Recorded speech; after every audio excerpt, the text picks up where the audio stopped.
Mardi 12 septembre, bienvenue dans le Flash Info de RTI 1. Du football à la une ce 18h. La Côte d'Ivoire, 3 jours après sa victoire face au Lesotho en éliminatoire de la CAN 2023 et de nouveau d'attaque. Les éléphants accueillent ce soir à 19h les Aigles du Mali en rencontre amicale au stade Alassane Ouattara d'Ebimpe.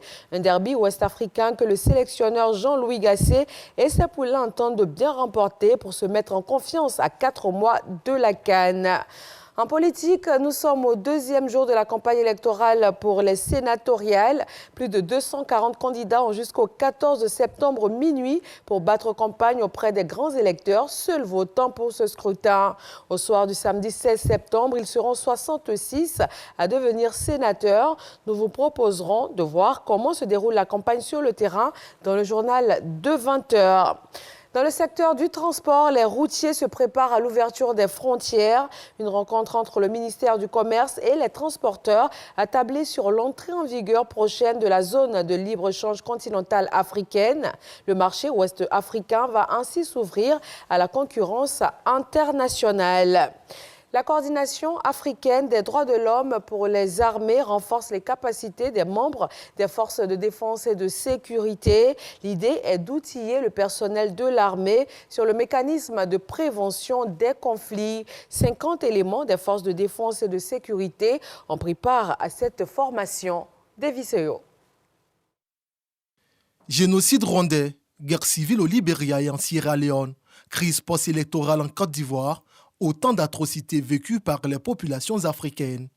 Pour éviter ces troubles, la CADA, la Coordination africaine des droits de l'homme pour les armées, renforce les capacités des éléments des forces de défense et de sécurité sur les mécanismes de prévention des conflits. Il y a d'abord la présentation des institutions nationales de protection, l'interaction entre le droit international de la guerre, le droit des conflits armés et les droits de l'homme, durant les conflits armés, la responsabilité de protéger, c'est la convention sur la torture qui sera présentée par l'Action chrétienne pour l'abolition de la torture.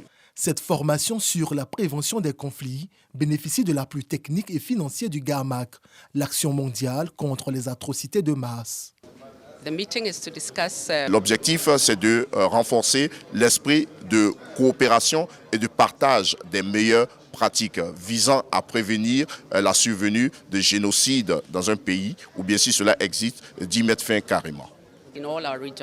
Cette journée de formation initiée par la CADA va également toucher les acteurs de la société civile.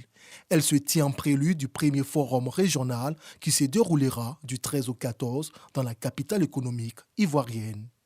Au Mali, le cadre stratégique permanent revendique la prise du camp de Bourem dans la région de Gao. Dans cette zone nord du Mali, la situation ne s'arrange pas. Les accros ne sont plus rares entre les principaux groupes armés signataires de l'accord 2015 et le gouvernement malien. La coordination des mouvements de l'Azawad annonce officiellement être en temps de guerre avec la junte au pouvoir à Bamako. 72 heures après le séisme meurtrier qui a frappé le Maroc.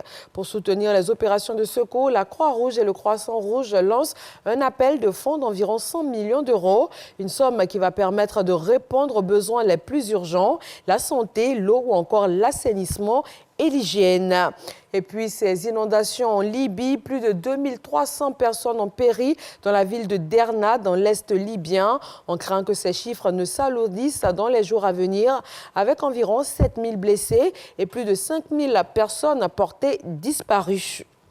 Merci de vous informer sur RTI 1. Ce soir, vous retrouverez le journal de 20h à 21h15 en raison donc de la rencontre Côte d'Ivoire-Mali qui va s'ouvrir tout à l'heure à 19h au stade Alassane Ouattara d'Ebimpe. Vous pourrez bien entendu la suivre en direct sur RTI 1.